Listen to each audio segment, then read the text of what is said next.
Alors en attendant de se retrouver pour notre épisode au complet, on veut vous partager notre pépite de la semaine. Donc il s'agit donc, je le rappelle, d'un verset phare ou alors d'une petite trouvaille parmi des versets un peu moins connus qui nous ont touchés cette semaine. Alors quelle est ta pépite, Paul ? Alors moi, ça se situe dans Mosia 23 au verset 14. Et ça dit « Et aussi, ne vous fiez à personne pour qu'il vous instruise ou exerce un ministère parmi vous, si ce n'est un homme de Dieu, marchant dans ses voies et gardant ses commandements. » Donc pour un peu de contexte, c'est au moment où le peuple d'Alma est parti du pays de Néphi et il a trouvé ce pays qu'ils ont baptisé Élam, comme d'ailleurs la première personne qui était baptisée par Alma, donc on peut penser que c'est lui qui l'a découvert. Et ils demandent à Alma d'être leur roi parce qu'ils aiment Alma. Et Alma leur dit, eh ben non en fait, il faut pas qu'il y ait de roi, souvenez-vous de la méchanceté du roi Noé, et puis voici la pépite, ne vous fiez à personne pour qu'il vous instruise ou exerce un ministère parmi vous, si ce n'est un homme de Dieu. Et en fait, cela fait grandement écho, quand je l'ai lu, ça a fait écho pour moi, aux paroles du président Nelson durant la conférence générale d'octobre 2023 dans son discours Pensée de manière céleste, où il a dit « Les tromperies de l'adversaire ne cesseront jamais. Alors, préparez-vous. Ne prenez jamais conseil auprès des incroyants. » Ouh, c'est une doctrine dure. Qu'est-ce que ça veut vraiment dire, ça ? Et si on regarde dans le contexte de son discours, il nous demande d'apprendre à penser de manière céleste, c'est-à-dire d'avoir la fin à l'esprit, ou d'avoir l'objectif du royaume céleste à l'esprit, et d'examiner, et là je le cite, d'examiner avec soin où chacune de nos décisions ici-bas nous positionnera dans le monde à venir. Et de mon point de vue, si on le prend dans ce contexte, on peut comprendre pourquoi quelqu'un qui ne croit ni en Dieu ni au royaume céleste sera difficilement en mesure de nous aider à faire des bons choix. Ensuite, il ajoute, dans le passage que j'ai lu, « Cherchez à être guidé par les voies auxquelles vous pouvez faire confiance, celles des prophètes, des voyants et des révélateurs, ainsi que des murmures du Saint-Esprit, lequel vous montrera tout ce que vous devez faire. Faites les efforts spirituels nécessaires pour accroître votre aptitude à recevoir des révélations personnelles. » Donc ici, il met en lumière le fait que les prophètes, voyants et révélateurs pourront nous aider à arriver à cet objectif. Et Angina en a largement parlé durant notre dernier épisode des raisons pour lesquelles nous devrions faire confiance aux prophètes, qui sont les personnes les plus désintéressées qui soient, et ils ont vraiment pour unique but notre bien-être éternel, quitte même à être insultés ou critiqués pour avoir dit la vérité. J'aime bien ce petit contexte que tu as donné autour de l'écriture que j'avais citée lors du dernier épisode. Je trouve ça intéressant d'aller un peu plus loin sur pourquoi est-ce qu'il nous dit « ne vous fiez pas aux incroyants ». Et je pense que c'est important parce que justement tu avais cité, et c'est le point sur lequel je voulais venir, que ça a aussi fait jaser, il a été très critiqué, le président Nelson, à cause de cette citation, parce que en fait ça implique que dans certains cas, il ne faut pas non plus écouter les conseils même de proches ou de membres de la famille qui sont incroyants. Et il y en a qui ont critiqué le président Nelson en disant ça incitait des disputes familiales, ça incitait à séparer les familles. Mais moi je me suis souvenu de ce que le Christ lui-même a dit dans Matthieu 10, les versets 34 à 38. « Ne croyez pas que je sois venu apporter la paix sur la terre. Je ne suis pas venu apporter la paix, mais l'épée. Car je suis venu mettre la division entre l'homme et son père, entre la fille et sa mère, entre la belle-fille et sa belle-mère, et l'homme aura pour ennemi les gens de sa maison. Celui qui aime son père ou sa mère plus que moi n'est pas digne de moi, et celui qui aime son fils ou sa fille plus que moi n'est pas digne de moi. Celui qui ne prend pas sa croix et ne me suit pas n'est pas digne de moi. » Alors on comprend ici, il dit « Je suis pas venu apporter la paix sur la terre ». C'est-à-dire qu'il n'y aura pas une paix universelle. Les prophètes commandent cette écriture en expliquant cela. On peut avoir une paix personnelle si on suit le Christ. Mais la paix universelle, ça ne viendra pas à travers le Christ sur la terre en ce moment. Pourquoi ? Parce que justement, certains décident de ne pas le suivre finalement. Et pour comprendre cette doctrine, j'aime penser au concept du triangle. Le Christ étant la pointe supérieure. Et si chaque partie, c'est-à-dire nous et peut-être un conjoint ou un enfant ou un ami, s'approche du Christ, on s'approche les uns des autres. Et donc on se rend compte que la seule façon d'être réellement unis, en tant que couple, que famille ou en société, c'est d'aller ensemble au Christ. D'ailleurs, Frère Cook en a parlé dans son dernier discours de conférence qui s'appelle « Être un avec le Christ ».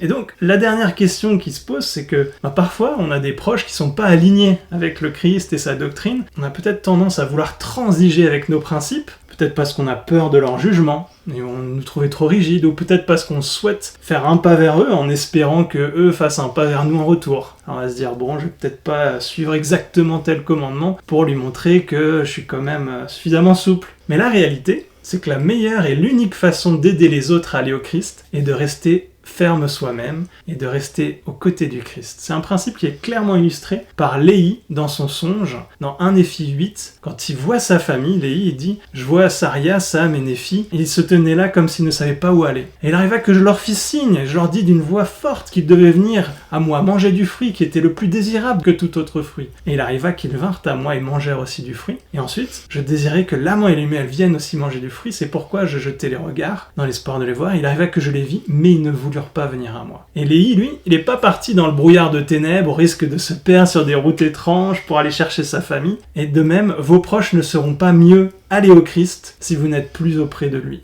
Donc il faut que vous campiez sur vos positions, il faut rester sous le joug du Christ, qui est dans la sécurité de ses alliances. Et alors vous aurez le pouvoir de faire face aux défis de la vie, et alors vous attirerez les regards sur vous. Alors les incroyants auront peut-être le désir de venir au Christ pour connaître votre joie et votre paix.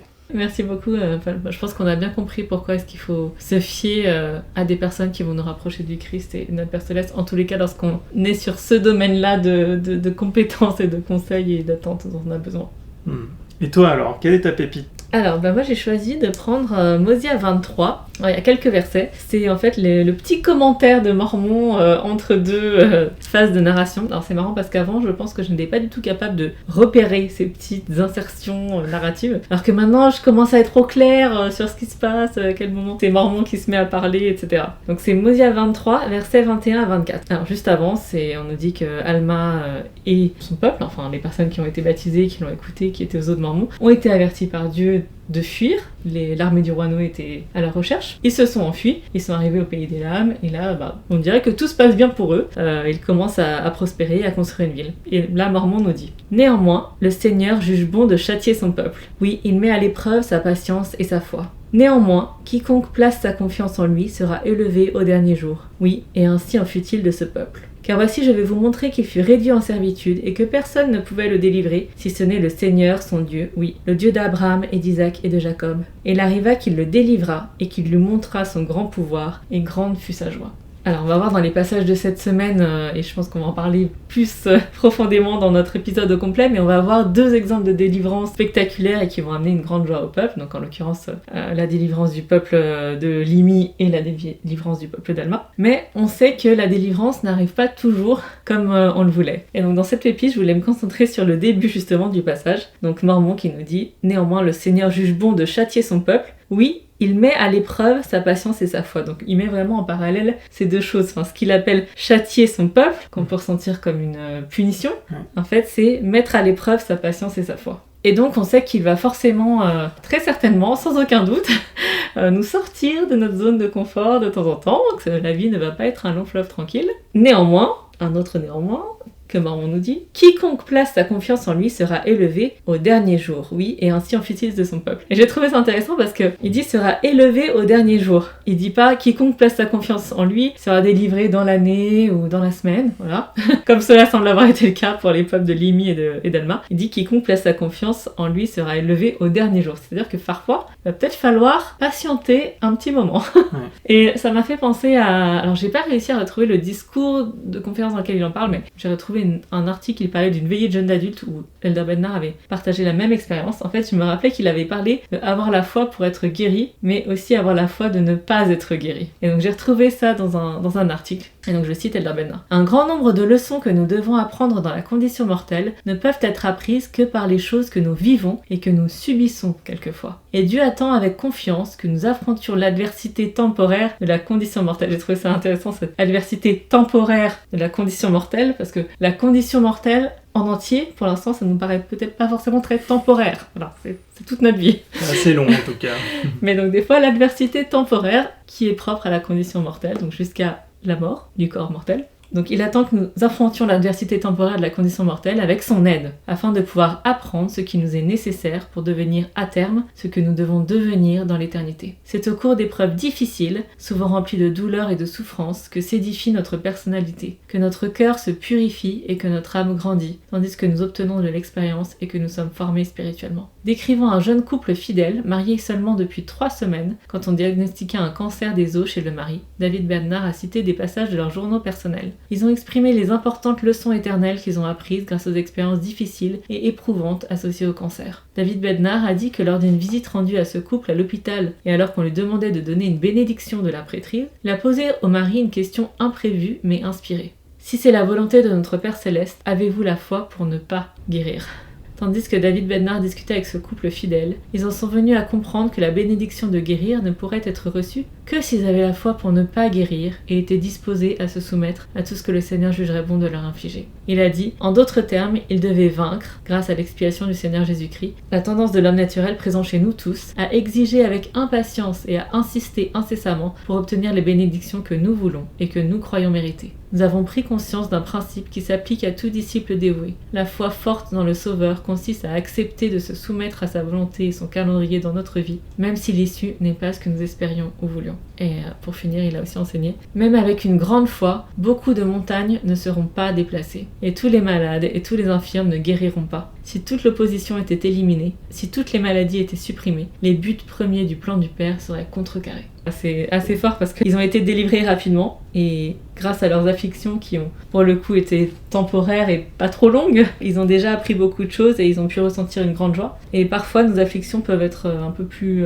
longues et on peut aussi ne pas être délivré. Mais c'est aussi des choses qui vont de la même manière mettre à l'épreuve notre patience et notre foi et qui peuvent aussi nous amener à voir le pouvoir de Dieu et à avoir une grande joie. Alors c'est marrant parce que à la fin de cette citation, il dit même avec une grande foi, beaucoup de montagnes ne seront pas déplacées. Et ça m'a fait penser aux paroles de deux chansons qu'on écoute de temps en temps. Bon, c'est des rock, pop chrétiens. Une chanson de Lauren Daigle qui s'appelle Trust in You. Et donc elle dit, je le traduis en français du coup parce que la chanson est en anglais, mais lorsque tu ne déplaces pas les montagnes que j'aimerais bien que tu déplaces, je te ferai confiance. Et une autre de Even If, donc même si, de Merci Me, on dit qu'il suffit d'un peu de foi pour déplacer une montagne. C'est une bonne chose car un peu de foi c'est tout ce que j'ai pour l'instant. Mais Dieu, quand tu choisis de laisser les montagnes inébranlables, quand tu choisis de ne pas déplacer les montagnes, donne-moi la force de te faire confiance. Je sais que tu as le pouvoir, je sais que tu pourrais le faire, que tu pourrais sauver à travers le feu avec ta main puissante, mais même si tu ne le fais pas, mon espoir est en toi seul. Voilà, bon, c'est une traduction du coup pas du tout poétique parce que les paroles sont en anglais, mais voilà. Donc est-ce qu'on a la foi d'être délivré ou de ne pas être délivré ? C'est une question qui est importante à se poser dans notre vie. Ce que tu dis c'est très fort et on l'a vécu en famille il y a à peine 1 an quand ton papa est décédé aux suites d'un cancer qui a duré 2 ans, qui s'est généralisé et on espérait tous une guérison. Pendant longtemps on a prié, on s'inquiétait pas trop même d'ailleurs parce qu'on pensait que ça allait bien, que ça suivait son cours jusqu'au jour où les médecins ont dit y a plus rien à faire. Et je sais que moi personnellement cette expérience m'a aidé à être meilleur parce que j'ai cherché et j'ai fait tous les efforts possibles pour peut-être lui donner cette bénédiction de guérison qu'on attendait tous. Et du coup, ça m'a poussé à me rapprocher du Christ, à me purifier, à faire mieux. Et quand j'ai fait cette bénédiction et que j'étais incapable de le guérir et que j'ai ressenti que le Seigneur ne voulait pas, que je ne pouvais pas prononcer les mots que je voulais, c'était une grande leçon d'humilité pour moi. Mais je sais que ce parcours m'a rendu meilleur. Donc je sais que même dans ces moments de difficulté, si on se rapproche du Christ, on peut être béni d'une façon incroyable. Peut-être on peut finir par des mots un peu plus poétiques. J'ai raccourci, mais j'avais trouvé un autre discours de président Monson qui était vraiment très beau aussi. Et dedans, il cite un poème qui dit « Le bon bois ne grandit pas sans lutter.